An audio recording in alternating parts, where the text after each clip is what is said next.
Good afternoon, everyone, and welcome back. We are on session 45 of 47. There have been such just a great, an amazing amount of sessions going on this week. It's crazy to think that we're already going to be at the tail end of the last Dare to Be Great virtual conference, but it has been an amazing experience, and I want to thank all of you for being here with us as well. My next speaker is here, and it is Tony Harrison. He is the president of the Public Safety Group, and he's going to be doing a session called Working Large-Scale Disasters. Thank you, as always, my friend, for being here, and I can't wait. Take it away. All right. Well, good afternoon, everybody. We're ready to rock and roll. Actually, even have a minute to spare, but we can go ahead and get started and leave a little bit of time for questions in the end of this class. So, and hopefully we will generate some discussion and thoughts with some of the things that I have included in today's session. But when we start talking about any large-scale incident, there are some common issues and there's common lessons to be learned. And these lessons go back not a year, not 2 years, but you start talking 25, 30 years. And a little bit about myself for those who are new to this virtual training and new to being in one of my sessions. I've been in public safety for more than 35 years as a dispatcher, call taker, and supervisor. I have personally worked very large-scale incidences, very specifically the Oklahoma City bombing. I was the on-duty shift supervisor during the Oklahoma City bombing a number of years ago, more than 25 years ago now, that killed 168 people. Also, while working at Oklahoma City, I worked a number of tornadoes as well.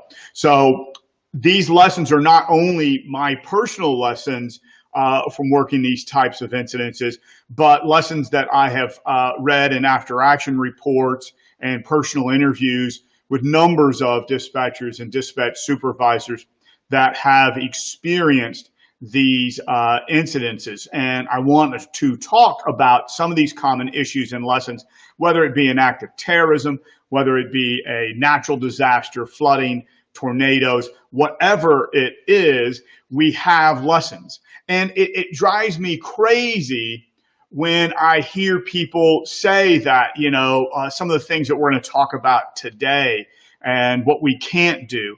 Well, the reality is we can do, and there is a lot that we can do.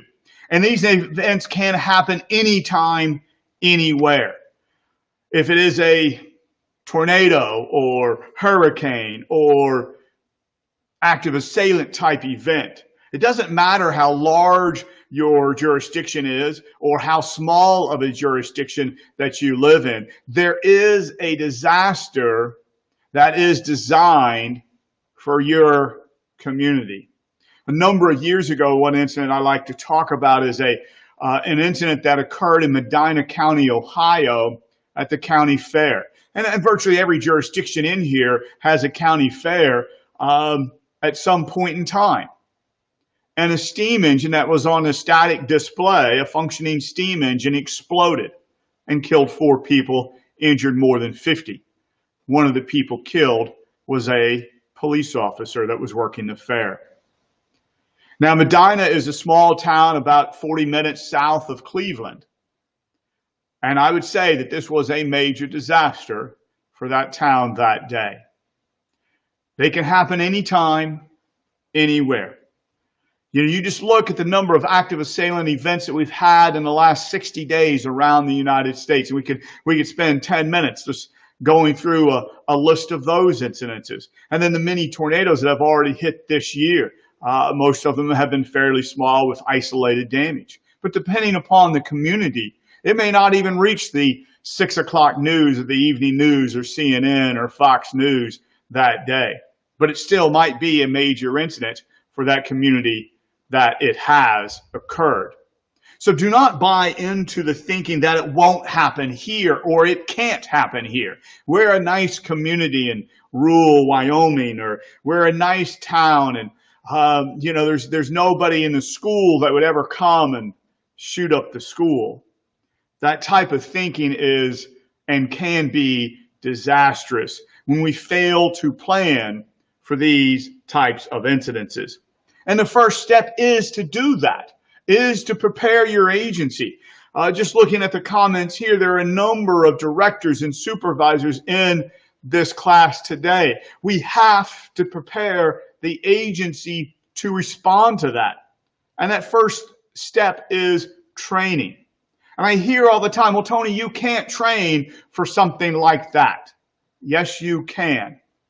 Yes, you can. And that is something we have to get out of the mindset, is that you can't train for a Las Vegas Route 91 festival type shooting. Well, they had trained. They had prepared. And that is why the men and women of the Las Vegas Metropolitan Police and Las Vegas Metro Fire Department responded in the way that they did. Was it exactly like they drew it up in the disaster drills? No, it wasn't. But the training and preparation they did for other types of incidences is what I call transferable to the incident that occurred that day. So we must have realistic disaster drills. I am so tired of going to agencies and talking about active assailants. And then when I ask about active assailants and have the dispatchers been involved in these? So many times I hear no. The next most frequent answer I hear is yes, we've been involved. They always take a dispatcher out there and we're one of the role players in the incident. Okay. Is that valuable information for that dispatcher to know? Yes.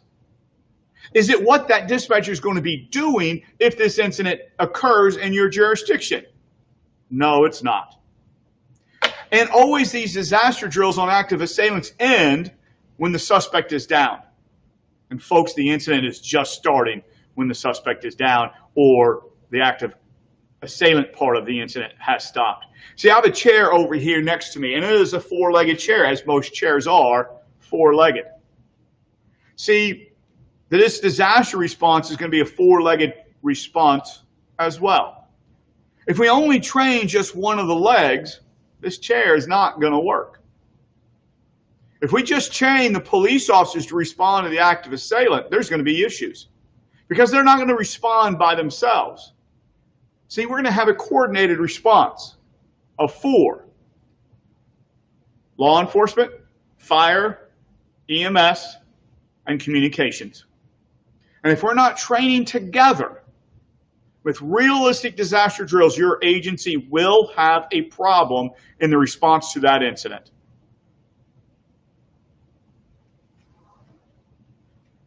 When is fire going to go in? Well, when the scene's secure. When is the scene secure? Define what a scene is secure in an active assailant incident.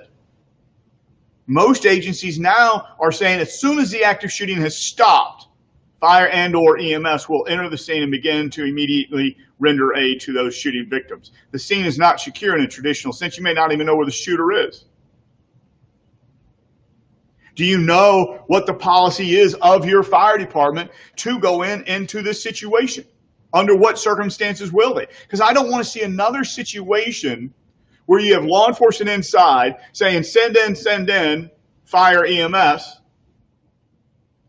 and firefighters or fire incident command saying, is the scene secure, is the scene secure, and dispatch is sat in the middle. Jennifer talking about Santana High School, 2001, and Jennifer, you can correct me if I'm wrong. You know, we have people that were well trained in the San Diego County Sheriff's Office that will talk about how they deviated from policy here in a minute to accomplish the greater goal. So I'll try to remember to bring that back up when we get to that slide in here in just a minute. But the valuable and the importance of transferability of training. Now, your agency has a responsibility to train you. But I also have a responsibility to prepare because it's going to be my butt in that chair when it happens. So have you done everything you can as a frontline telecommunicator to be prepared, to be the butt in the chair? You know, maybe they didn't invite us to the active assailant drill, or maybe they didn't simulate 911 calls. That's what I encourage you to do, is simulate 911 calls during this active assailant drill. simulate your radio traffic. All the things that we're going to be doing in an actual incident. If we're prepared ourselves, we've taken time to build relationships. Now, this gentleman on the right, he may not look like the most happiest of dispatchers in the world, as opposed to the two dispatchers on the left. But we can tell he is a veteran telecommunicator, right?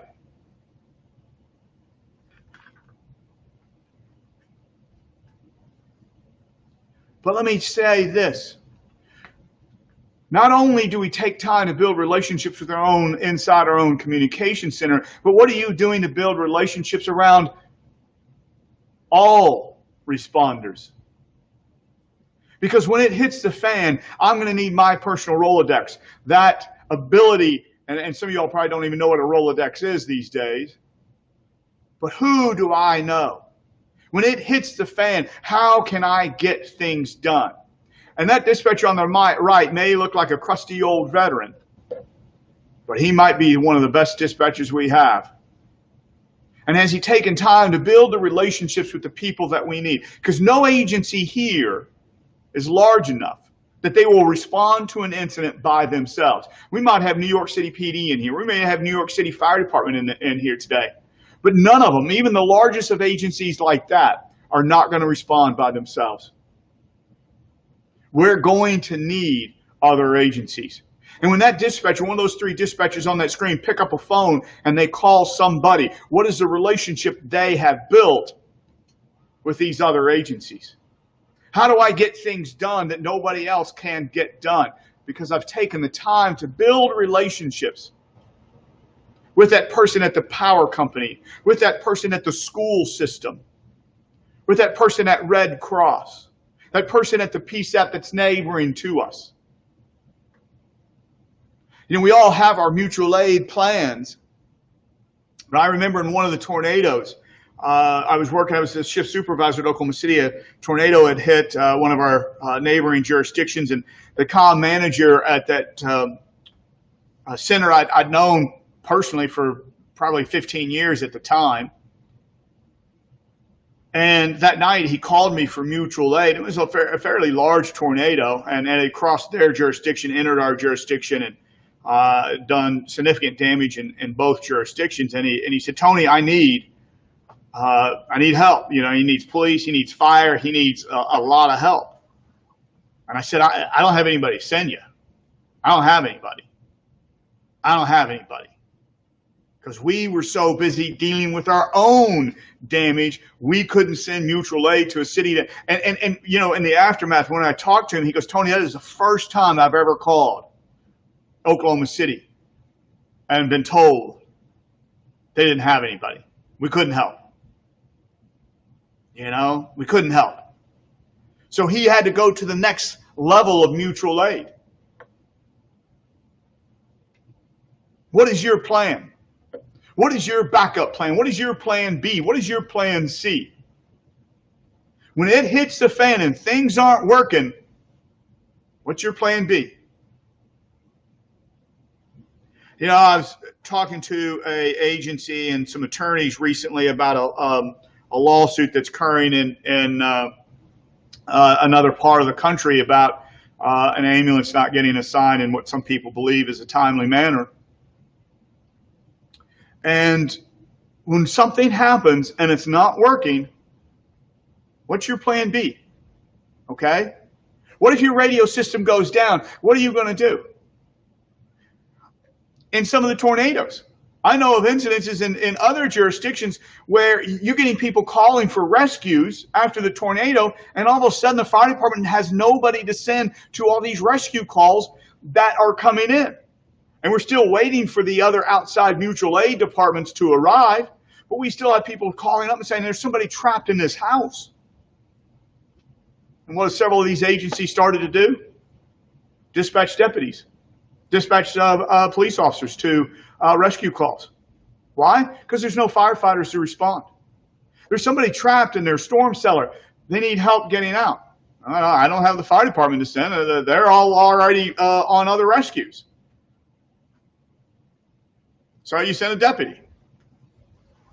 It's not ideal. It's not my plan A. It's probably not my plan B. But when we start looking at plan C, what happens if you do have total radio failure? You know, look at some of the great dispatchers in Tennessee and some of the great supervisors in Tennessee after the Nashville bombing Christmas Day last year. Initially, all systems were working well because of backup generators and uninterrupted power supplies at the AT&T facility in Nashville. But in time, those went down, and 911 system and 911s started getting disrupted in a variety of jurisdictions in a variety of states. But in one agency, they were using jurisdiction view from Rapid SOS. Now, this was not meant for this purpose. It was not designed for this purpose. But they were able to see that these calls were popping in on their jurisdiction view, but they were never ringing into the center because they couldn't be delivered because of the failures in the system. But the dispatchers were good enough, and this wasn't even in plan A, B, C. It wasn't even thought of. I don't think anybody had ever dreamed of being used yet. But they're like, hey, it's popping up. We have a telephone number on this. And then they were able to call these people back and say, you just called 911. Those are the examples of people and dispatchers and supervisors that are able to achieve more and things that we never dreamed of because of their intelligence, because of their planning, because of their training, because of their knowledge of systems, and maybe a little bit of luck as well. I don't know. Sometimes luck is good to have on our side. Be a decision maker. In a normal day, I have my realm of decision-making ability and authority, right?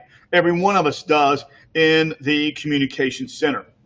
Some of it may be wide, some of it may be very narrow.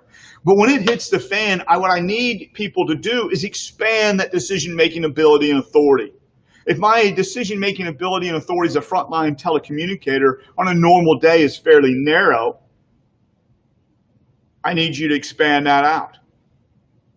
Because if I try to push all the decision-making up the chain of command to the supervisor, to the director, to everybody else, what happens? If I work in what I call a mother may I agency where everything must get the approval of somebody else, your agency is going to have problems because there's nobody to make decisions. Everybody's trying to push the decision to somebody else who has the authority to make it. We need to push decision-making ability and authority to the lowest level. It's kind of like a funnel. When this disaster starts, your decision-making ability and authority is big. As we move on, responders arrive at scene. We set up incident command. It's going to be like a funnel because more and more decisions are going to be pushed to other people. Decision-making ability and authority never goes away. But we have to have decision makers. We have to have people that are ready to make decisions. And sometimes decisions that we may not normally make. I hear all the time when I teach classes, well, Tony, the sergeant will tell us, the lieutenant will tell us, incident command will tell us what to do. And to a certain extent, those answers are right. But what happens when the supervisor's too busy to answer every question that you have because they're managing the incident? What happens when all of a sudden incident command is non-functioning or has become part of the disaster in itself, which has happened? Or incident command doesn't hear vital radio traffic at the scene and doesn't react to it appropriately or as needed? Are you ready to step in? How about Oak Creek, Wisconsin in the active assailant where the first officer on the scene was the lieutenant in charge of the shift and he gets shot 15 times. He survives. Well, Tony, then the senior officer takes over. What if your senior officer only has 2 years or 3 years? You know? We have to be ready to make decisions. I am working on a class that will be taught at APCO. So if you're going to San Antonio, look for this hour-long class on when policy kills. We're going to talk a little bit about it right now. Do we have policies that are ineffective? So I'm going to go back to Santana High, since we have Jennifer who worked that incident, and she can correct me in the chat if any of my facts are wrong. Please, Jennifer, jump in and correct me. But the call goes into a call taker, and this is a fairly large metropolitan agency where the call takers and dispatchers are separate. And since it is a large, major metropolitan and busy agency, dispatch or call takers should not shout things out across the room, because it can cause problems, right? And that's what the policy is. But today, the call comes in to a call taker who, if I remember right, was a light duty jailer who's been assigned and trained as a call taker. And he gets the call, the first call of an active assailant at Santana High. And he stands up because he just knows he's not the fastest typist in the world and shouts across the room, "Active shooter, Santana High." And immediately begins the entry process of the call. Now, the dispatcher sitting across the room hears this. Now, I've worked at agencies small and large where the dispatcher would have shouted back out across, "Put in a call!" And you all may have a person that pops into your mind. But the dispatcher working that police radio channel knew that Santana High was in their jurisdiction, their district. And they immediately got on the radio with no call-in CAD, no other information, and put it out. "All units be advised, shooting Santana High. Stand by for further." And as that call taker updated information, that dispatcher updated that information, and she put it out on the radio. In one media report I saw, they estimated that these two dispatchers saved approximately 30 seconds, maybe up to a minute, in the dispatching of this call. What difference does 30 seconds or a minute mean? Well, if you look at a law and order study that was done about 15 years ago that found an active shooter, once the shooting starts, and a shooter fires, or someone is shot every 15 seconds. If you look at some of the more recent incidences, someone's being killed every 15 seconds. Are we ready to change when needed? I understand that policy. That policy was there for a reason. But in the heat of the moment, one call taker says, that policy wasn't written with this in mind and with what my abilities are as a call taker. And that call taker was ready to adapt to the situation that was called for that day. Do we have policies that say things like "you will always"? A policy that I know of that was shared to me, and some of you all may have a policy like this: "You will always get the name and callback number of every caller." Now, let me tell you why this policy at this agency was created. They had a small plane crash, right? And how many people saw the plane crashing as it's going down? A lot. And a lot of people called 911, flooding 911 call, the 911 center with calls about this plane crashing. After they had talked to several people, had gotten the location of where the plane was crashing, that the plane is crashing, and the size of the plane, they started to very quickly triage calls. You know, what I call, a couple of key questions. Are you calling about the plane crash? One or two other key questions that will help us assess if we need to keep this caller on the phone or move on to another caller. And when they assessed these calls very quickly and efficiently and found that they had no additional information that they did not already have, they would dump the call and move to the next one. Because in the mass of calls about the plane crash, we may be getting a heart attack.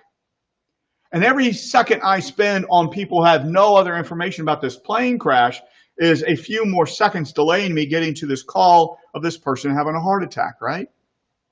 Makes sense. But in the days after the incident, the NTSB walked into the 911 center in this jurisdiction and said, we need the name and callback number of everybody who called 911 witnessing this plane crash. Now, can we, since we didn't at that time get the name and callback number of every one of these callers at this agency, is it possible to go and obtain this information? Absolutely.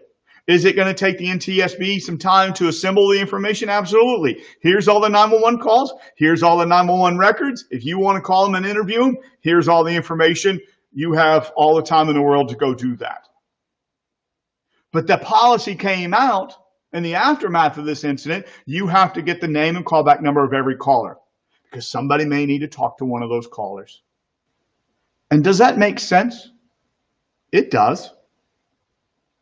However, it may be a policy that kills if we don't know when we need to change in a very specific situation, i.e. the active assailant. And we're getting calls of shots being fired at the courthouse from 3-4 blocks away. And all they're saying is, you know, you got a shooting over at the courthouse? Yeah, we've already taken 40 calls on that shooting, right? Do I really need the name and callback number of this caller? No, I don't. And I hear all the time, well, Tony, it will just take a couple of seconds. Well, one, it's going to take more than 2 or 3 seconds. It's going to take 5 or 10 or maybe 20, depending upon the caller. And then when I multiply it out, 20 seconds per call for 10 callers, 20 callers, 40 callers, 400 callers, that is a whole lot of time. And somebody else that's in a life-threatening emergency is getting their call delayed because I need a callback number of somebody that has no additional information on a critical incident that's in progress. And if any time anybody in here has a question or comment, Tony, I don't agree with that. Oh, Tony, that is a big problem. Please put it in the chat. Like I said, I'm going to make sure I wrap up a couple minutes early so we can open up some dialogue and discussion. So fire away your questions as well so we can talk about these things.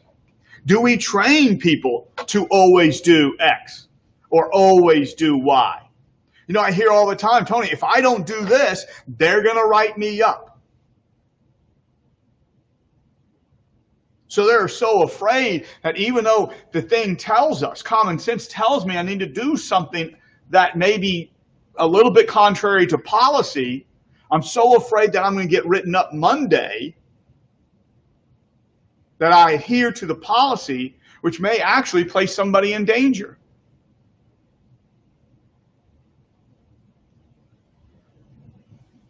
We have to look sometimes at the bigger picture. I once had a boss that I worked for, a sheriff, and anytime you did something wrong and you get called into his office, one of the first things he would ask you would be, was there any exigent circumstances that existed that made you do that? Okay? Is there something I don't know about? Is there something that was out of the ordinary that was occurring that made you do what you did? And if you could say, yes, sir, these are the exigent circumstances that existed that made me do X, Y, and Z. If you could sit there and articulate it to him, you never had a problem. Problems, radio systems. Now, we used to have a big problem with interoperability that was a technology problem, but the technology people fixed that years ago. The biggest problem with interoperability these days is a people problem or a politics problem. I don't want so-and-so on my radio. I don't want the state to get on my radio. I don't want some city dispatcher calling a pursuit on the county radio. It's time for us to look at what's the better good. Understand what interoperability channels you have at your radio console. Do you have the federal interoperability channels at your console? How are we going to work the active assailant incident? More and more agencies are starting to go to a system to where if we have an active assailant, at some point you go officers that are inside, or units that are inside the active assailant, are going to be on one frequency. Everybody outside is going to go to a separate talk group. Now, depending upon your agency's size, you may not have the ability to do that. And one thing that we've seen recently in multiple incidences is radios becoming overloaded with radio traffic to where they become ineffective radios systems. One example would be the Stoneman Douglas shooting and the Broward County radio system. And it's well documented in the governor's report. And that radio system had been overloaded or taxed for years. So it was not necessarily a surprise when that radio system had severe difficulty coping with the increased radio traffic, not only during the Stoneman Douglas shooting, but the Fort Lauderdale airport shooting as well. It had problems because of too much radio traffic. You know, if your radio system is operating at 40% capacity on a daily basis, when it hits the fan, you have enough excess capacity to absorb all the additional units, all the additional push to talks. If you're operating at 80% capacity on a daily basis and it hits the fan, and you have an extra 20 people get on the radio or an extra 200 people get on the radio, and they found out in some incidences, just the act of people turning on their radio at home to listen to the incident helps to tax the system, because we've gone from having 400 users on the system to 800 users on the system. In one incident, just the activity of turning on CAD and remote in to the CAD system and viewing the call started to affect one agency's CAD system, because so many people began to remote access CAD and remote access and view the call that was involved in this incident. You know, and if any of you all have ever gone to one of Gordon Graham's presentations, he says, if it is predictable, it is preventable. See, most of this stuff I've talked about, some of the stuff I've talked about for the last 20 years, people.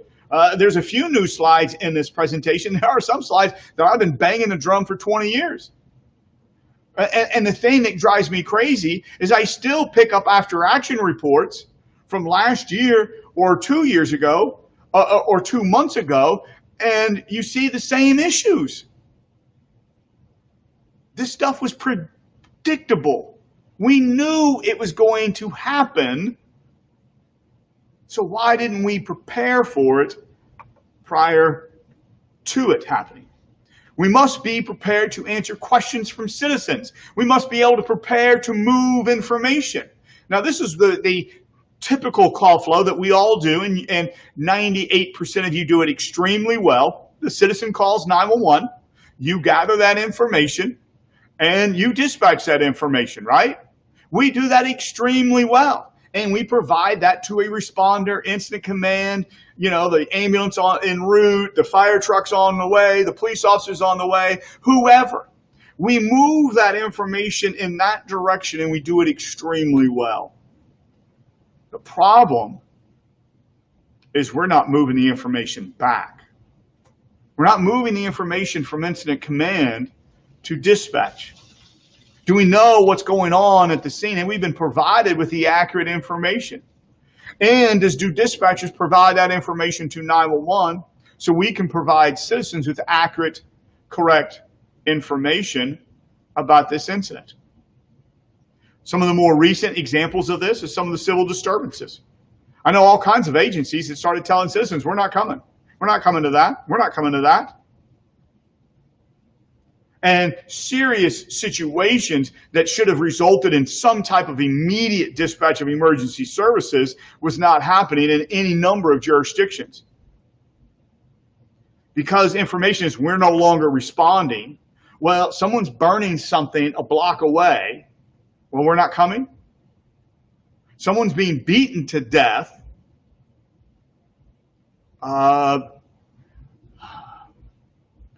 Nobody gave anybody parameters. Nobody anticipate that even during these large civil disturbances, there's going to be emergencies that we're going to need to respond to in the riot area. So when we get that 911 call, how do we relay it to incident command for this riot, for this civil disturbance?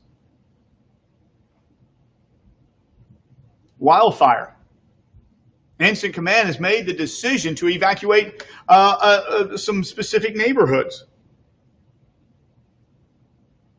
Dispatch knows that evacuations have been ordered. They know that reverse 911 calls are being made by the thousands. And as soon as those reverse 911 calls go out, what happens in 911? The phone starts ringing. And dispatchers and citizens are saying, well, my neighbor just got a phone call to evacuate. Mandatory evacuations to leave immediately. I haven't gotten a phone call. Am I supposed to evacuate? And the dispatchers haven't been told. They know there's an evacuation order, but they haven't been told what the evacuation area is. What is under the mandatory evacuation area? What is the voluntary evacuation area? So they weren't able to accurately tell citizens, hey, yes, you are in the mandatory evacuation area. You should leave immediately. And I'm not blaming individual dispatchers. I'm blaming this ability to move information back. I used to tell our police sergeants and lieutenants after an officer-involved shooting, as soon as a bullet stopped flying, pick up the phone and call me back. Pick up the phone and call me and tell me what's happened. And I was told more than once, Tony, you don't need to know. We're busy. Okay. And I would ask him this simple question. Does the chief of police need to know? Yeah, he needs to know. I said, who do you think calls him? Well, you do. I said, there you go. I said, you know that when a police officer busts off a cap, there is a list. We have to notify 12 people that you fired around. 12 people. And if I call somebody in the middle of the night, if I call the chief of police in the middle of the night and say, Chief, we've had an officer-involved shooting. What is his first question every single time? What happened? Who's hurt? And if I have no information, what do I tell the chief? I don't know, don't know. And his first question is, who's the sergeant on the scene? Who's the lieutenant? What's his number? And then the chief calls the lieutenant, the assistant chief, the major, the bureau commander. So I asked the sergeant, I said, is it easier for you to make one phone call or to answer 12? Now, even sergeants can do the math here. And any sergeants or lieutenants we have in class today, sorry if I'm insulting you. Well, Tony, it'd be easier to make one phone call. I said, there you go. You make one phone call to me, I'll stop 12 phone calls coming to you. Because these days we don't, typically we don't make a phone call these days. We're going to send it in an all page, right? All the information's in that all page. And the other thing why we need this information is it goes to that last spot, that last arrow on that bottom row on the left.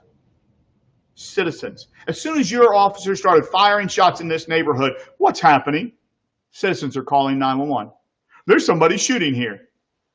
And that 911 dispatcher has to be in a position to provide accurate information to that citizen.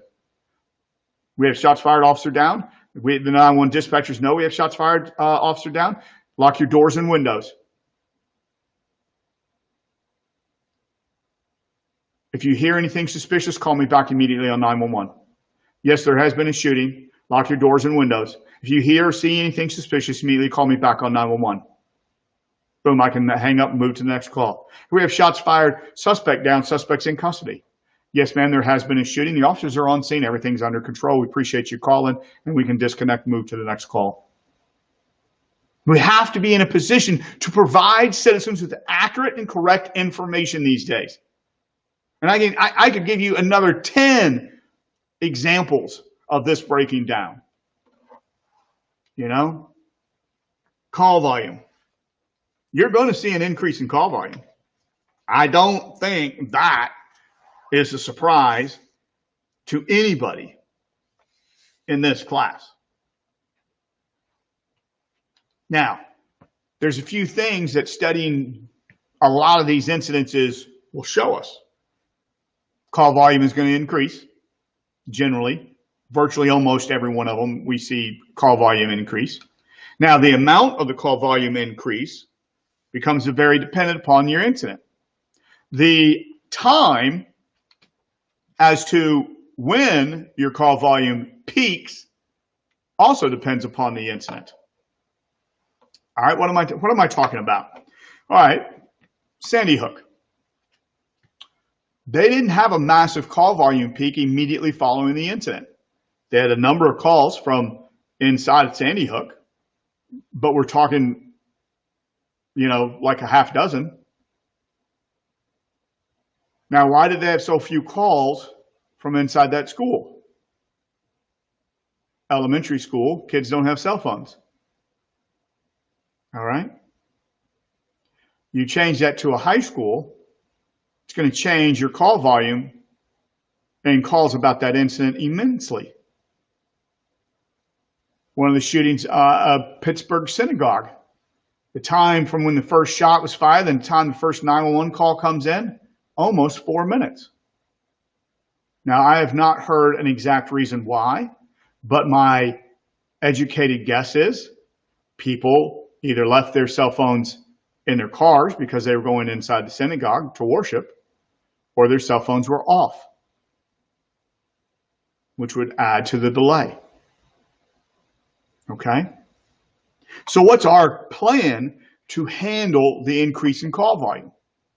Now you look at incidences where the Oklahoma City bombing, we went from 30 calls an hour to over 450 calls in an hour answered in the first hour. And those are answered calls, not placed calls. So you just add a 0 onto our normal call volume and you got what our call volume was in the first hour. Immediate peak in call volume. Okay? Now, other incidences, you've had immediate peak of calls from the incident, but the actual largest amount of calls doesn't peak for an hour or so into the incident. Why the two differences? Large explosions where there's immediate mass notification of your entire public. Everybody saw the blimp crashing, the Goodyear blimp crashing in Coral Springs, Florida a number of years ago. Immediate call volume peak because it was 5 o'clock, it was rush hour. Everybody saw the Goodyear blimp going down, baby. It was going down and there was a lot of calls. Oklahoma City bombing, everybody felt the explosion. It was felt for 20 miles away. Immediate peak. Now, after that immediate peak, call volume did drop. It was still extremely elevated, but was lower than what it was immediately following the incident. Other incidences, like many active assailants, you have your immediate peak of calls from inside the incident or immediately surrounding the incident, but the actual total number of calls, if you look hour by hour, doesn't peak until an hour or more into the incident. And in other words, everybody else finds out about the incident and then begins to call about the incident. All right. One very unique incident in 2000 in Oklahoma City. It was after we had a May 3rd, 1999 tornado that killed 44 people. Massive long track F5 tornado went through multiple jurisdictions. So you fast forward about 12 months, 13 months, 14 months, and that tornado is in everybody's mind. Now today is rush hour, and there are some tornadoes in the metropolitan area, not that to that size, but there are anticipated tornadoes coming. There's not even a tornado yet in the city, but there's severe weather, and those storms are going to become tornadic. It's rush hour. And it busied out the cell phone service in Oklahoma City, not because we had a tornado, but because everybody anticipated a tornado and everybody picked up their cell phone telling loved ones, get home, pick up Johnny from baseball, you do this, you do that, I'm leaving work early. And it was just the anticipation of an event, and the event really didn't ever even happen. didn't necessarily flood 911, but flooded the cellular service. So, we need to be able to understand call volume trends in these incidences, because if I'm a supervisor, it may give me the ability to staff up. Okay.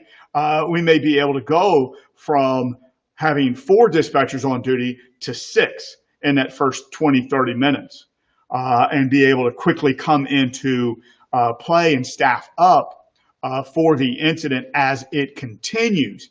Because these incidences are many times not short term, but will last for days. Okay, that photo there in the upper right, that pile of rubble on your left, was a house, was a nice brick house, but that is what a F5 tornado will do to that house. Now, if you look at that photo on the lower left, that is some of the emergency vehicles that responded to that incident. And this is still, this is probably within an hour. The photo on your right's within an hour of the tornado hitting, maybe an hour and a half. Now, what do you see the absence of in the photo to your left? In either one of these photos, what do you not see? You don't see a fire truck. And you don't see an ambulance either. Now, there wasn't a couple of ambulances on scene. The couple of people that were injured in one of the houses that survived had already been transported. But there's no fire trucks there because this tornado had been on the ground for more than 30 minutes when it hit this neighborhood. So by the time it hit this neighborhood, it had already hit all these other neighborhoods, and all the fire resources were already dedicated to all the other neighborhoods that had been hit. And by the time it hit this neighborhood, there was no fire resources to send. Mutual aid fire companies did eventually arrive, but most of the searching of those houses had already been done by a variety of law enforcement officers. This incident is not going to end that day. The active shooter incident does not end when the shooter is in custody or the shooter is down. It goes on for hours. The cleanup will go on for days. And as supervisors, we need to start to think, where is our operation going to be in 6 hours? Where's our operation going to be in 12 hours? How do I staff 6 hours into this? How am I going to staff 12 hours into this? How am I going to staff tomorrow? How am I going to staff next week? How am I going to staff the funerals? How am I going to staff the presidential visit? And the list of these types of things goes on and on. I was talking to a dispatcher that had experienced one of these major incidences. He worked by himself in a small agency, and a couple days into the incident, the president was going to visit, and he was sitting at his console, and there was 3 people standing behind him. One of them was with the FBI, one of them was with the U.S. Secret Service, and the third person standing behind him was the Central Intelligence Agency, or CIA. That was a new one for this dispatcher. I've had the FBI in my comm center. I've not had the CIA or the Secret Service. Usually in our presidential visits, the Secret Service was elsewhere, so we didn't have to bother with them. But that's, this stuff happens. Shoot, Jefferson County Sheriff's Office, after Columbine, they took a call from the White House. A dispatcher answered it and said, Jefferson County Sheriff's Office, is this an emergency? The person said no. Dispatcher put them on hold, not knowing that it was the White House and the person had President Clinton there ready to talk to them. Someone else called from the White House and said, hey, you got the president on hold. And the dispatcher said, hey, someone got the president on hold? And they went back and said, hello. And they said, yeah, this is the White House. Hold for President Clinton. So yeah, that is not a call that us in dispatch are supposed to take. But when we talk about these incidences, there are any number of things that are supposed to happen that do not always happen in the way that we wish that they would happen or are supposed to happen. And we need to address the long-term and short-term effects and needs of your staff. Mostly the critical incident stress of these incidences. And there are short-term needs of the staff, which may be this dispatcher needs a break. This dispatcher needs to be immediately relieved from their radio. This dispatcher doesn't need to be immediately relieved from the radio. This dispatcher wants to work this radio until the end of their shift because they're not going to leave. And I'm not telling you one is right and the other one is wrong. It's going to be dependent upon the individual dispatcher. It's going to be dependent upon the individual incident. And yeah, I don't have the 100% answer as to when you need to address that. That's why you have to listen. And sometimes it's not the words of the dispatcher, because you ask a dispatcher, are you okay? 80% of them, maybe 90% of them are going to go, yeah, I'm fine. They may have said I'm fine, but the look in their eye, the look in their face said they need a break. They need a break. And maybe just a 5-minute break, and I need to find someone to work this radio for the next 5 minutes. Maybe they're done for the night. I had a dispatcher once tell me one of our troopers had been shot. And one dispatcher console, her supervisor came into work and said, you had 5 minutes to go out and take a smoke, and then you need to be right back here and work your shift. The dispatcher told me in the aftermath, she said, all I wanted to do, Tony, was go to the hospital. All I wanted to do was go to the hospital and see how that trooper was doing. Because where was every other trooper for about a 40-mile range? At the hospital. And dispatcher said that's all I wanted to do was go to the hospital. But I was told I couldn't. And she didn't physically say, can I go to the hospital? The supervisor answered it, says, you got 5 minutes to go smoke, and you need to be back here at your console. You know? Think about the long-term needs as well. You know, so many times when we talk about critical incident stress, we talk about one incident. But for most of those people in that room, it wasn't one incident. It's a culmination of incidences over a 5-year career, over a 10-year career, over a 20-year career. It's a buildup of all this stuff, and then that straw that breaks the camel's back. And we have to look at the long-term effects, and I think there's been many presentations on that over the last 3 days. So I want to wrap it up now. I wanted to leave about 10 minutes. I think we've got 8 minutes left to open it up for discussion by chat and or by actual questions in there. So I will open it up for that now, and we'll get Ricardo in here if there are questions. If there's anything you want to say, please feel free to throw it in the chat or ask me a question. If you want to challenge me and say, I don't believe that, please do that as well. Because over my years of teaching, there's been times I thought A, and then there was someone in class that says, no, I think B. And then after listening to their opinion, I changed mine.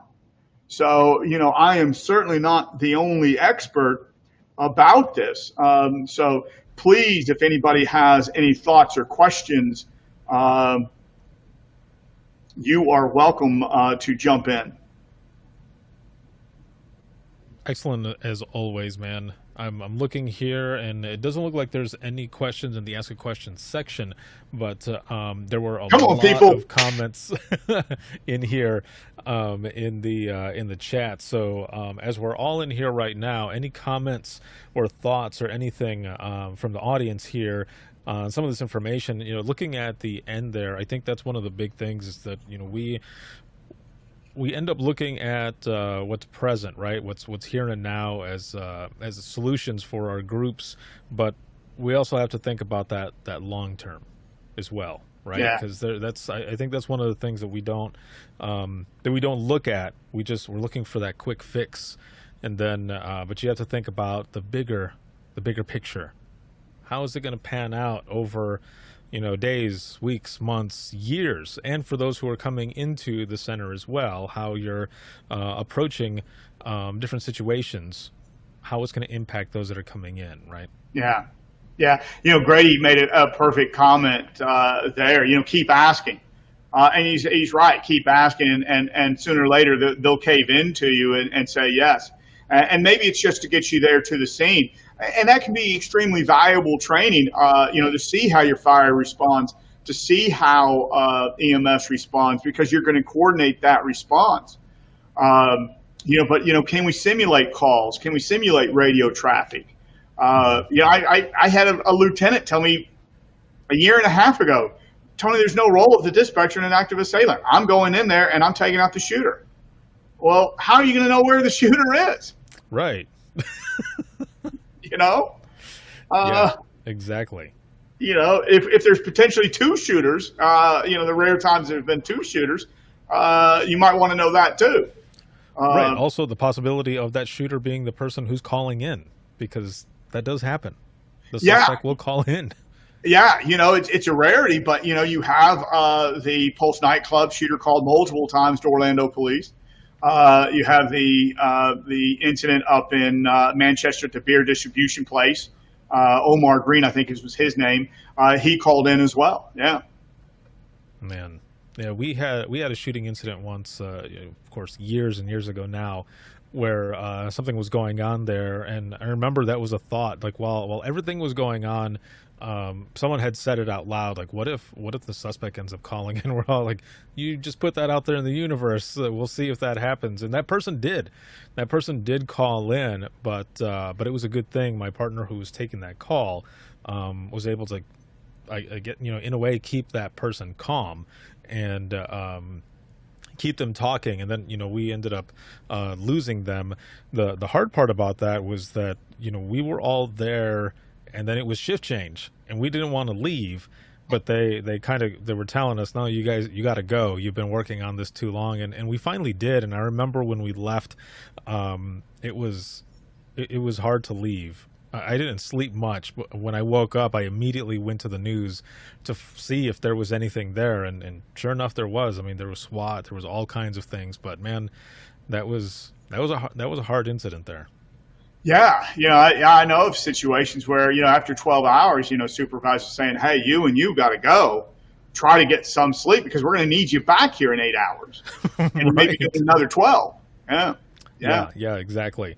Looking at the comments here, it looks like Grady made another comment. You can learn, bring it back to your coworkers. You can also educate the field units about what happens in your dispatch. I think that was one of the other cool things too, is that we had a lot of officers who, if we had mentioned this, their sergeants would say, go up there. If there's time, go up there. And a lot of the newer officers that were coming on, whether it be, city, or the deputies, out of the county, they would tell them that was part of their, their training and such, was to come up and sit for a little while.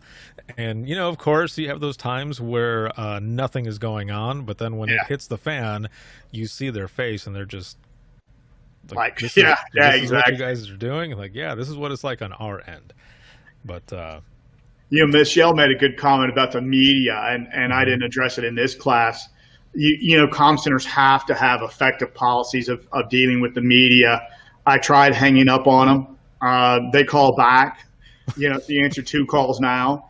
And, and for these, type of things we're talking about today, it's not your local media. They're on scene getting the story. Mm-hmm. It becomes the national media, the international media. You're getting calls from the BBC in London. You're getting calls from, news outlets in Europe, and it's coming into the comm center. It's coming into, all sorts of places. And it's, you've got to have effective ways of dealing. And today, the best example is you got to push it out on social media. Mm-hmm. You've got to push it out on social media. It's definitely a lot different now, where when I was in dispatch, social media was there, but it wasn't the way it is now. And there wasn't every single person taking some sort of footage and putting it on social media where the news was feeding off of that, and that was their source. That was their first on scene on a lot of those things.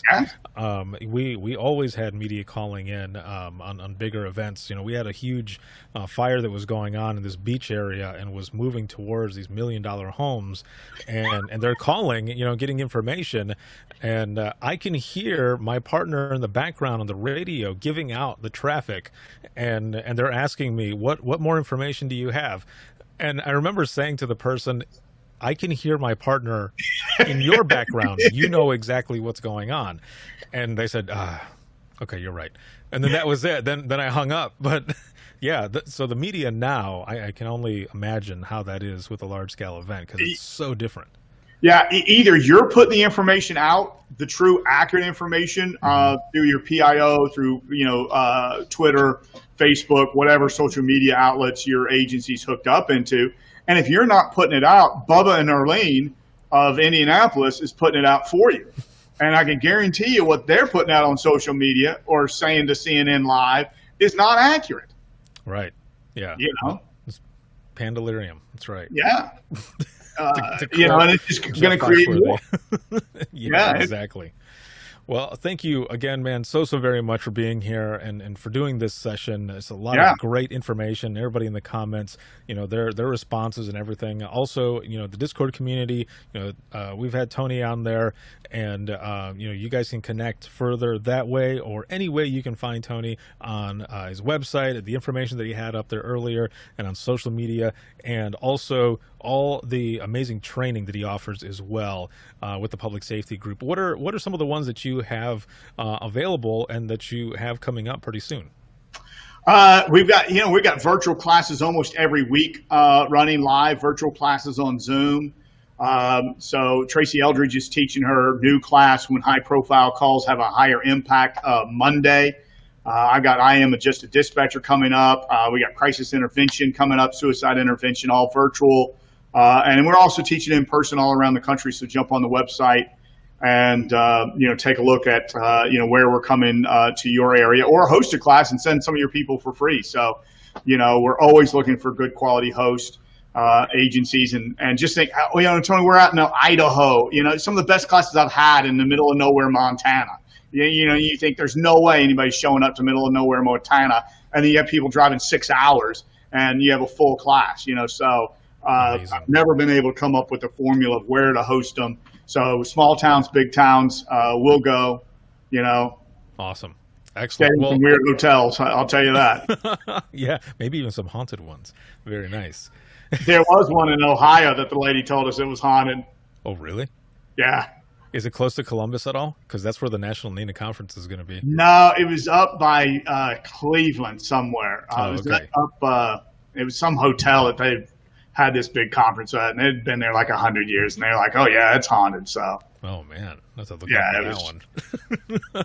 Well, thank you again, man, very much for being here and doing this session. And everyone here, make sure you connect with Tony Harrison and the Public Safety Group. The next session that's coming up is going to be at 3 p.m. Eastern Time, and that is going to be with Rebecca Densmore. She's out of Cypress Creek EMS, and that's out of Texas. She's going to be doing a session called Taking Care of Our Own, Recognizing, Preventing Burnout, and Building Resilience. We will see you all in the next one. All right. Thank you, Ricardo. Everybody have a good day.